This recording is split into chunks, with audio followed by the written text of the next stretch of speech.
નમસ્કાર દર્શક મિત્રો, મિરર ઓફ ધી વર્લ્ડ ન્યૂઝમાં આપ સૌનું હાર્દિક સ્વાગત છે।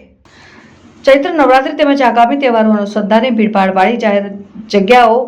બોમ્બ સ્ક્વોડ, ડોગ સ્ક્વોડ અને ક્વિક રિસ્પોન્સ ટીમને સાથે શહેર એસઓજી ટીમે સરપ્રાઇઝ ચેકિંગ હાથ ધર્યું। શહેર પોલીસ કમિશનર નસીમા કોમર દ્વારા આગામી દિવસોમાં આવતા તહેવારો અનુસંધાને લોકોની અવરજવર વધુ પ્રમાણમાં થતી હોય તેવી જગ્યાઓ, મોલ, શોપિંગ સેન્ટરો, બાગ બગીચાઓ, હોસ્પિટલો, સિનેમાઘરોમાં લોકોની સુરક્ષા અને સલામતીના હેતુથી સિક્યોરિટીને સરપ્રાઇઝ ચેકિંગ કરવાની સૂચનાઓ આપવામાં આવતી હોય મંગળવારે એસઓજીના પોલીસ ઇન્સ્પેક્ટર એચડી રાતડાએ વડોદરા શહેરમાં કોઈપણ પ્રકારનો અનિચ્છનીય બનાવ ન બને તે હેતુથી અગમચેતીના ભાગરૂપે એસઓજીના પોલીસ અધિકારી, કર્મચારી, બોમ્બ સ્ક્વોડ, ડોગ સ્ક્વોડ તેમજ ક્વિક રિસ્પોન્સ ટીમને સાથે રાખીને વડોદરા શહેરના અવારનવાર ચેકિંગની કામગીરી હાથ ધરવામાં આવી છે। હાલમાં ચાલી રહેલ પવિત્ર ચૈત્ર નવરાત્રીની સાથોસાથ આગામી દિવસોમાં આવતા તહેવાર અનુસંધાને વડોદરા શહેરમાં આવેલ ગોરવા કેન્ડા સર્કલ પાસે આવેલ એટલાન્ટિક હાઇટ્સ,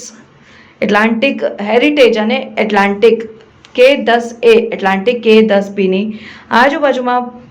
ભાડવાળી જગ્યા જુદી જુદી વાણિજ્ય વ્યવસાયની ઓફિસ આવેલ હોય જેથી આજુબાજુના શહેરોમાંથી વધુ લોકો આવતા હોય છે, જેથી મોટા પ્રમાણમાં પાર્ક કરેલ મોટરસાયકલ, ફોર વ્હીલ ઉપર બોમ્બ સ્ક્વોડ, ડોગ સ્ક્વોડ સહિત દ્વારા સાવચેતીપૂર્વક અસરકારક ચેકિંગ કરેલ છે અને જે ચેકિંગની કામગીરી દરમિયાન કોઈ શંકાસ્પદ ચીજવસ્તુઓ મળી આવેલ નહીં ને ગુનાહિત ગતિવિધિઓ જોવા મળી ન હતી। વડોદરા શહેરમાં બહારના શહેરો અને ગામથી આવતા નાગરિકોની સુરક્ષાને વધુ ગંભીરતાથી લઈને વડોદરા શહેર એસઓજી દ્વારા અગમચેતીના ભાગરૂપે કોઈ અનિચ્છનીય બનાવ ન બને તે હેતુથી સરપ્રાઇઝ ચેકિંગ હાથ ધરવામાં આવેલ અને બિલ્ડિંગોમાં તૈનાત સિક્યુરિટી ગાર્ડના માણસોની સુરક્ષા અને સલામતી બાબતે જરૂરી સૂચનાઓ આપવામાં આવેલ